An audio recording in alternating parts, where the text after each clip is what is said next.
So generally మీ analysis ప్రకారం మనుషులు normally అప్పు చేసేది నీడ్స్ ఒకటి అనుకుంటే, ఎడిక్షన్స్ ఒకటి అనుకుంటే, ఇప్పుడు వస్తున్న ఈ సోషల్ మీడియా యుగంలో డిజిటల్గా వస్తున్న ఈ యాప్స్ అనుకుంటే ఇంకా ఏమైనా రీజన్స్ ఉంటాయండి? అంటే ఫైనాన్షియల్ డిసిప్లిన్ అని మీరు ఏదైతే అన్నారో ఆ డిసిప్లిన్ తప్పడానికి ఇంకేమేమి ఫ్యాక్టర్స్ మేజర్గా చూసారు మీరు?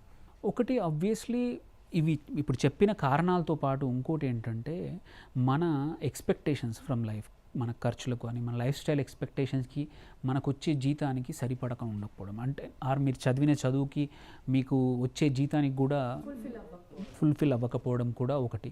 అది one of the major reason నేను చూస్తూ ఉంటాను. కాకపోతే ఏంటంటే చాలా ఫ్యామిలీస్ ఏం చేస్తాయి, ఇద్దరు భార్యాభర్తలు పని చేస్తే ఏమవుతుందంటే, మనం తెలుగులో వేడి నీళ్ళకి చన్నీళ్ళు అని అంటాం కానీ నిజమే అది.